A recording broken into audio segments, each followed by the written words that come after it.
तो सत श्रीकाल आदाब नमस्ते, एक बार फिर स्वागत है मिस्टर सिंह चैनल पर एंड आई होप बिल्कुल अच्छे होंगे। तो आज हम बात करने वाले हैं इंडिया टू बेल्जियम। अगर आप इंडियन हो एंड बेल्जियम का टूरिस्ट वीज़ा अप्लाई करना चाहते हो तो आपके लिए क्या क्या रिक्वायरमेंट्स है, डॉक्यूमेंट्स क्या क्या चाहिए, ऑलरेडी मैंने लिस्ट बनाकर अपने देखिए यहाँ पर लिखी हुई है, आपके साथ बिल्कुल शो हो रही है। तो मैं आपको वन बाय वन समझाता हूँ आप कैसे शेंजन टूरिस्ट वीज़ा अप्लाई कर सकते हैं, वो भी बेल्जियम का। अभी जैसे कि कोविड टाइम चल रहा है तो कोविड टाइम के अंदर सिर्फ स्विट्ज़रलैंड और आइसलैंड ने अपना शेंजन वीज़ा ओपन किया है, टूरिस्ट वीज़ा ओपन किया है। तो अगर आप अप्लाई करना चाहते हो तो मेरी प्रीवियस वीडियो देख लीजिए, जो है आपके लिए आइसलैंड की भी मिल जाएगी और आपको स्विट्ज़रलैंड की भी मिल जाएगी। तो अब हम बात करते हैं बेल्जियम की। इंडियन सिटीजन हो तो आपको बेल्जियम का आपको मालूम है कि टूरिस्ट वीज़ा अप्लाई करने की ज़रूरत पड़ेगी। आपको मिनिमम देखिए आपका वीज़ा जो है आपको 3 मंथ्स के लिए दिया जाएगा या 30 डेज़ के लिए दिया जाएगा। अब बात करते हैं डॉक्यूमेंटेशंस की। सो सबसे पहले वीज़ा एप्लीकेशन फॉर्म आप अपने जो बेल्जियम की वेबसाइट है VFS ग्लोबल है या उनकी ओरिजिनल ऑफिशियल वेबसाइट पर जाकर आप वहाँ का शेंजन वीज़ा डाउनलोड कर सकते हैं। उसके बाद उसको प्रॉपर वे से फिल आउट करना पड़ेगा। फिल आउट करने के बाद बिल्कुल एंड में आपको अपने साइन करने पड़ेंगे।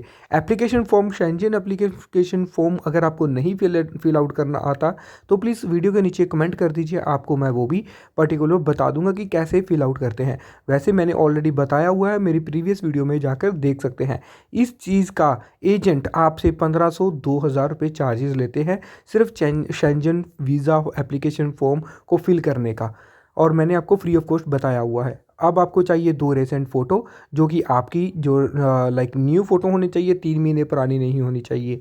वीज़ा वैलिड पासपोर्ट, आपके पास वैलिड पासपोर्ट होना चाहिए जिसकी वैलिडिटी 3 मंथ्स तक होनी चाहिए कम से कम, एंड उसके अंदर 2 पेज खाली होने चाहिए। It must have at least 2 blank page in order to be able to affix the visa.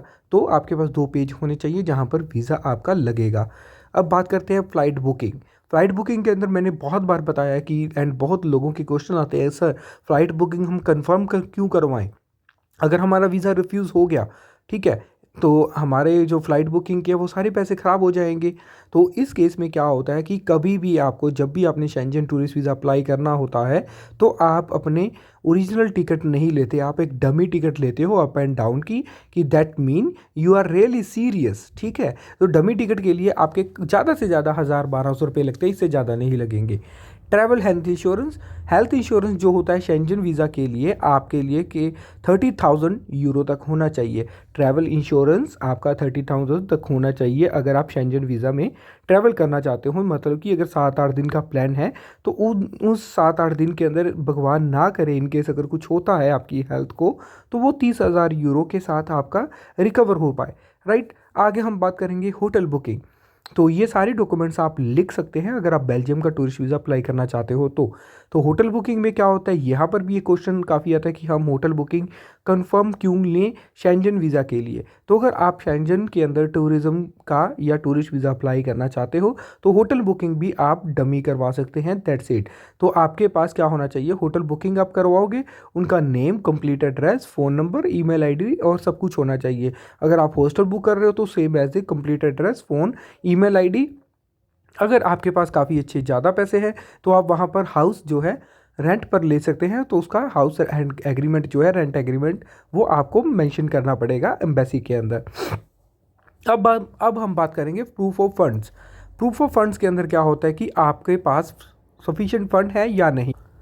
तो प्रूफ ऑफ फंड्स के अंदर सफिशिएंट फंड है या नहीं आपके पास, तो आपके पास कम से कम 3.5-4 लाख 5 लाख के अंदर आपका पास बैंक बैलेंस होना चाहिए। अगर आपको कोई स्पॉन्सर कर रहा है तो स्पॉन्सर पर्सन के लिए वो पूरी उसकी जो ITR लगेंगी, टैक्स लगेगा, उसका बैंक बैलेंस लगेगा, तो स्पॉन्सर जो कर रहा है उसके पेपर भी साथ में लगेंगे। That mean somebody is sponsoring you and they are bearing all the expenses of your trip, right.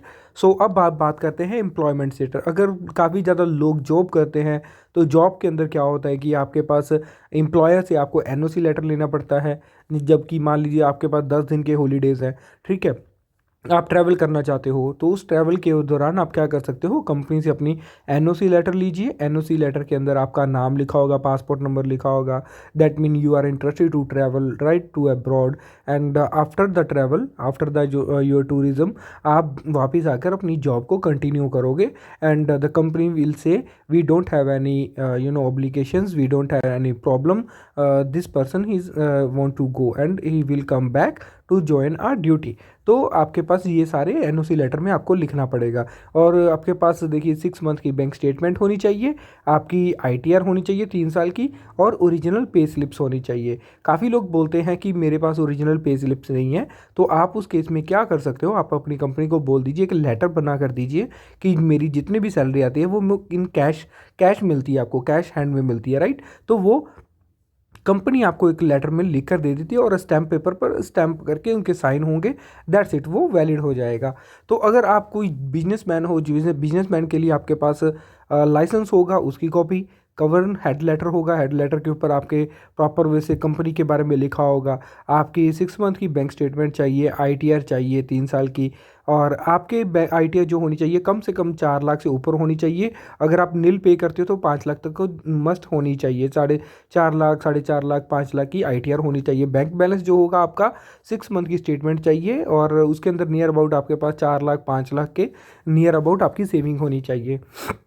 Student के लिए भी सेम है कि स्टूडेंट के लिए आप एनओसी लेटर अपने कॉलेज से लेंगे, और आपको प्रॉपर वे से रजिस्टर्ड होना चाहिए। आपने like registered for the coming semester, तो आपका जो कमिंग सेमेस्टर आ रहा है उसके लिए आप रजिस्टर्ड हो, ऑलरेडी आपकी फ़ीस पे की हुई है, आप घूमने के लिए जाना चाहते हो, और आफ्टर दैट आप जब भी 5-10 दिन के लिए बाद वापस आओगे कॉलेज को या यूनिवर्सिटी को ज्वाइन करोगे again. Travel itinerary, travel itinerary बहुत ही बड़ा एक क्वेश्चन है सभी के लिए, सभी के माइंड के अंदर। जैसे मैं अभी सीरीज़ चला रहा हूँ पूरी यूरोपियन कंट्रीज़ की, शेंजन टूरिस्ट वीज़ा की पूरे चेकलिस्ट में आपको बताने जा रहा हूँ, राइट। जैसे ये ख़त्म हो जाएगी उसके बाद एक सीरीज़ और शुरू करूँगा, प्रॉपर कंट्रीज़, यूरोपियन कंट्री या शेंजन कंट्रीज़ की आइटनरी कैसे बनाते हैं, right. A to Z different countries के लिए मैं आइटनरी लेकर आ रहा हूँ। तो यहाँ पर बता देना चाहता हूँ कि ट्रैवल आइटनरी के अंदर क्या होता है, जब भी आप शेंजन वीज़ा अप्लाई करते हैं आपको ट्रैवल आइटनरी के अंदर बताना होता है कि मैं पहले दिन क्या कर रहा हूँ, दूसरे दिन क्या कर रहा हूँ, तीसरे दिन क्या कर रहा हूँ, मतलब टोटल प्रॉपर जो भी आपका प्रोसीजर होगा, आपने एक हफ्ता वहाँ पर क्या क्या करना है, कौन से हिस्टोरिकल प्लेस देखने हैं, कौन से होटल में रहोगे, कितना खर्चा आएगा, आप वापस आ जाओगे, राइट। तो लास्ट दिन आप वापस आओगे, तो ये ट्रैवल आइटनरी के अंदर होता है। और साथ में आपको एक कवरिंग लेटर लगाना पड़ता है कि जिसके अंदर आपको और ओवरऑल ब्रीफ में बताना होता है कि मैं 7 दिन के लिए जा रहा हूँ, और पहले दिन मेरी फ़्लाइट यहाँ से लेकर यहाँ तक जाएगी, एंड में मेरी फ़्लाइट यहाँ से यहाँ तक आएगी, ठीक है। XYZ जो भी आपकी कंट्री होगी उसके अंदर। अभी हम बेल्जियम की बात कर रहे हैं, तो मैं बेल्जियम को 5 तारीख को जा रहा हूँ, और मेरी जो वापसी है 15 तारीख को मेरी वापसी है। मैं ये इस XYZ होटल में रह रहा हूँ, और 10 दिन के लिए मैं ट्रैवल के लिए जा रहा हूँ, और मैं वापस आकर अपनी कंपनी को ज्वाइन करूँगा आके, दैट्स इट। ये आपके कवरिंग लेटर में हो जाएगा। तो ये सारे डॉक्यूमेंट्स आपको चाहिए होते हैं पूरे। अगर आपको किसी तरह की कोई भी डॉक्यूमेंटेशन की प्रॉब्लम आती है, visa application, Schengen application form कैसे फिल आउट किया जाता है उसके बारे में भी अगर आप जानना चाहते हो तो वीडियो के नीचे कमेंट कर दीजिए, ताकि मैं आपको प्रॉपर वे से गाइडेंस प्रोवाइड कर पाऊँ, राइट। तो ये सारी चीज़ें थी आपके लिए ही मैं इतनी मेहनत कर रहा हूँ। सभी कंट्री के डॉक्यूमेंटेशंस के चेकलिस्ट में आपको डेली बताता हूँ कि अगर आपको इन केस ज़रूरत पड़ती है तो आप पूरी वीडियो देखकर अपने डॉक्यूमेंट्स रेडी कर पाएँ। क्योंकि सबसे बड़ी प्रॉब्लम आती है आपको आइटनरी के अंदर, बैंक स्टेटमेंट के अंदर, दैट्स इट।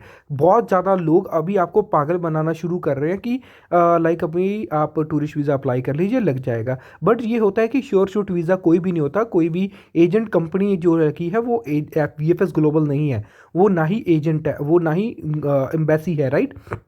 सिर्फ एम्बेसी ही डिसाइड करती है आपको शेंजन वीज़ा देना है या नहीं देना। तो इस केस में क्या होता है, सिर्फ आपकी प्रोफाइल ही डिपेंड करती है। अगर आपकी प्रोफाइल अच्छी है, अगर आप वेल गुड हो, आपकी प्रोफाइल वेरी गुड है, तो आपको वीज़ा 110% मिलता ही मिलता है। ये किसी एजेंट के हाथ में नहीं है कि शॉर्ट शॉर्ट वीज़ा मिलेगा या आपको लाइक 110% वीज़ा मिलेगा, पेमेंट आफ्टर वीज़ा होती है, तो ऐसा कुछ नहीं होता। देखो एम्बेसी की फ़ीस तो आपको देनी पड़ेगी, और नॉर्मल खर्चा पता कितना आएगा आपका, होटल बुकिंग आप लगा लीजिए, फ़्लाइट बुकिंग और आपका ट्रैवल इंश्योरेंस, ये दोनों का तीनों का खर्चा 5,000 आएगा। ठीक है, 5,000 ये हो गया। एम्बेसी की फ़ीस 80 यूरो है, वो आप नियर अबाउट 7200 लगा लीजिए, और 3,000 वहाँ पर फिंगरप्रिंट्स के लगते हैं। तो आपका ये हो गया 10,500 एक हो गया, और 5,000 ये हो गया। तो नियर अबाउट 15,000 से लेकर 16,000 के अंदर आपको शेंजन टूरिस्ट वीज़ा मिल जाता है, वो भी घर बैठकर, कोई दिक्कत नहीं आती है आपको, अगर प्रोफाइल अच्छी है तो। अगर आप अपनी प्रोफाइल को मेरे साथ शेयर करना चाहते हैं तो प्लीज़ वीडियो के नीचे कमेंट कर दीजिए, आपको मैं प्रॉपर वे से गाइडेंस प्रोवाइड कर दूंगा।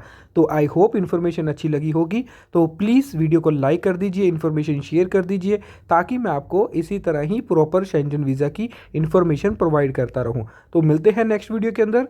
वाहिगुरु जी का खालसा, वाहिगुरु जी की फतेह।